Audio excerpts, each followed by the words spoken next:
What is up guys, no?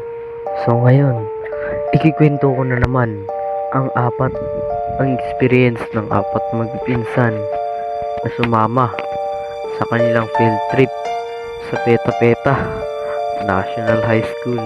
Ay hindi, international pala yun. Papunta sana sila sa Oddworld, ngunit mali ang kanilang nadaanan dahil nga sa may nagpalit nito. Hindi niya malaman kung sinong gumawa nito, hanggang sa isa-isa na nga silang kinaladkad at dinala sa lugar na ito. Paggising nila, may speaker na nagsalita at kailangan niya daw ng tulong. Kapalit nito ang kanilang paglaya.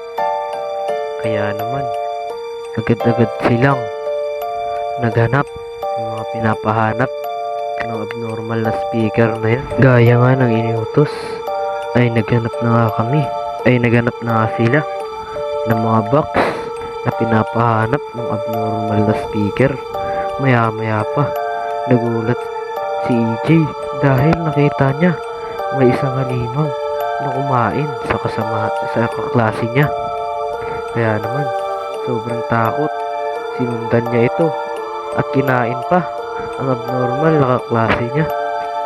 Kaya naman, sinundan niya ito upang malaman kung saan ito papunta, dahil hindi siya nito napapansin dahil nasa loob siya ng isang box. Hanggang sa may nakita nga dito si Blue, yung halimaw, Blue na lang itawag natin dyan. Nakita niya ang abnormal nitong ulit na kaklase na malakas ang trip. Kaya naman, hinabol ito ni Blue. Ayun, ngunit hindi siya mahuli. Napakataba kasi dyan ni Blue. Kaya yan, nagtago sila dyan. Maya-maya lang, nakita ni EJ ang kanyang pinsan. Di ko alam, lumabas sila sa box, ngunit nahuli pa rin ang pinsan ni EJ. Kaya naman, kinain ito ni Blue. Si EJ naman ay natakot dahil kinain ni Blue ang kanyang pinsan. Pero may kupal, may ano talaga dyan, makulit talaga dyan na yan. Oh. Grabe. Nagpapakita pa rin sa kay Blue. At si Blue, napapagod na, hindi alam kung paano siya muli. Dito nga, nahanap ni EJ ang tira ni Orange, kaya umakyat siya. Ngunit nakita niya si Blue, kaya agad siyang bumaba at nagtago. Munti ka na siya dyan mauli ni Blue eh. Buti na lang, yung abnormal pala yung nagpapahabol, kaya hindi siya nahuli ni Blue. Sa kalagitnaan nga ng paghanap, ay nahanap ni Jay kung asan yung mga blocks na hinahanap nila. Pinapahanap sa kanila ng abnormal na speaker. Tapos yan, at agad-agad na nga pumalik si EJ sa teatro upang ilagay yung mga blocks na nakuha niya. Ito nga, ay binalik na ni EJ ang mga blocks sa pwesto nito. Ngunit, imbes na palayain sila, ay kinailangan pa ulit ang tulong nila. Kaya pinagpahinga muna sila sa isang kwarto at ikinwento na ni EJ ang nangyari kay Jerica. Dito nga, may isang halimaw naman na lumabas. Ngunit, bulag naman daw yan, sabi ng speaker. Grabe yung speaker. Iwan ko kung anong balak niyan. Sino kaya ang nasa likod? Speaker na yan. Ito nga pala yung kwartong tinukoy ko kanina. Dito, ikinwento niya sa mga pinsan niya ang nangyari sa isa pa nilang pinsan. Kaya naman, natakot pa ang dalawa niyang pinsan.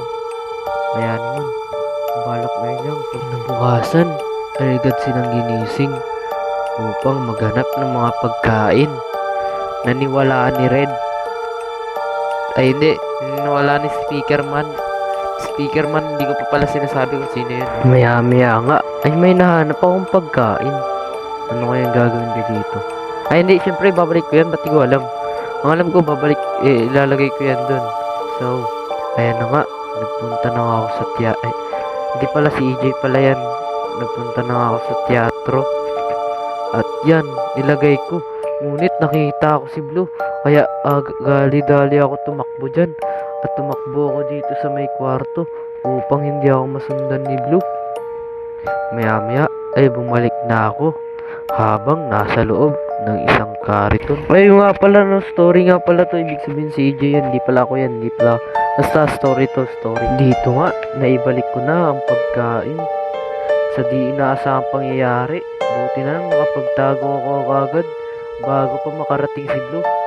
Ewan ko kung paano ko siya nakita sa likod ko. Basta, ang alam ko, may malakas akong sense at bigla na lang ako nagtago kahit na wala naman ako nakitang kalaban. Yun pala ay nasa likod ko. So dyan naman tinitingnan ko kung asa na si Blue. Maya-maya nga ay may nakita si EJ na pagkain dito. Kaya naman agad niya itong kinuha at bumalik sa teatro. At dito nga may nahanap na naman ako ikat ng pagkain.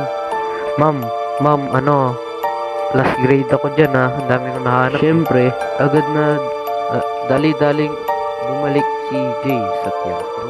Dito, lumabas ako sa kariton at nakita ko kagad si Blue.